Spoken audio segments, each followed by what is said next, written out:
So, when we look at Spotify's current communication, we see very clear focus on the individual users. Spotify consistently highlights personalizations through features like Discovery Weekly, Daily Mixes, and Spotify Wrapped. According to Music Business Worldwide, Spotify's total monthly listeners are around 675 million users who actively engage with personalized playlists, which shows that personalization is a core part of the brand's identity. This reflects a user-centric communication strategy where the platform adapts to the listeners instead of the other way around. As you can see, we have this diagram. The dark blue color is Europe and the rest of the world that actively listens to Spotify more than Latin America and North America. Thank you. Focus on personalization also makes Spotify feel very human. The brand communicates through emotions, moods, and everyday situations rather than functional technical functions. For example, Spotify Wrapped does not just show listening data, it tells a story about who you are. For example, your age based on the music you listen to, or to get a message from the artist you listen to the most. From a communication perspective, this supports identity formation, where users use media to express personality and lifestyle. At the same time, Spotify is strongly embedded in youth culture. They use humor, trends, and data in a way that feels natural on platforms like TikTok and Instagram. The Spotify campaigns often follow current memes and language, which support culture relevance and keeps the brand related rather than cooperate. If we imagine Spotify 1 to 2 years into the future, we believe the next logical step is to make the listening experience more social. Today, music listening is largely individual, even though people often share music through screenshots or links. The future opportunity lies in shared real-time experience. That is why we imagine a feature such as Spotify Social Listening, where friends can listen together and react while listening. However, from a communication perspective, the most important thing is not the feature itself, but how Spotify explains why it matters to users. And users' motivation, we can apply users and gratification theories. This theory explains that people actively choose media to satisfy specific needs. In Spotify's case, needs include entertainment, mood management, and social connections. Because of this, the communication should focus on emotions and relationships rather than technical explanations. Spotify users already trust the platforms. According to brand trust studies, Spotify is seen as easy to use, modern, and reliable, which lowers the barrier of trying new features.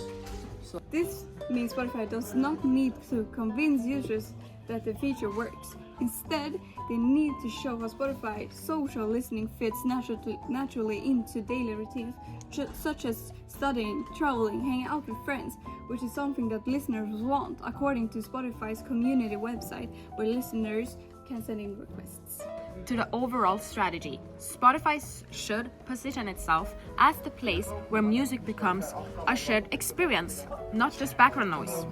Strategy, we can define clear communication objectives. The first objective is to increase engagement among young users, especially Gen Z, who value interaction and community. Gen Z has grown up with social media and expects communication to be two-way rather than one-way. They prefer content that allows them to participate, share opinions, feel involved, and when users can interact with content and feel part of a community, they are more likely to build trust and loyalty toward the brand.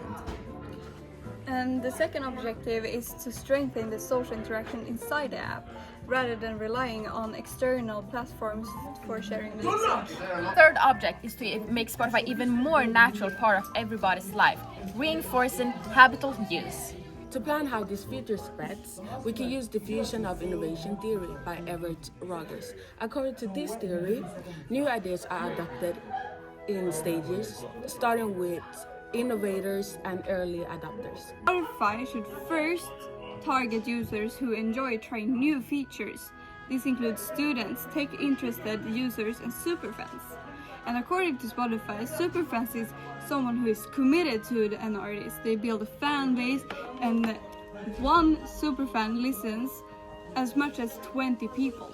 They do not need detailed explanations. They want an early access and to feel involved. Next, Spotify can target users who follow trends and influencers. This group is highly active on TikTok and Instagram and tends to trust people more than brands. Here, Spotify should use influencer marketing and show real situations, such as friends listening together while studying or getting ready. Finally, Spotify reaches more casual users. These users may feel unsure if a feature seems complicated.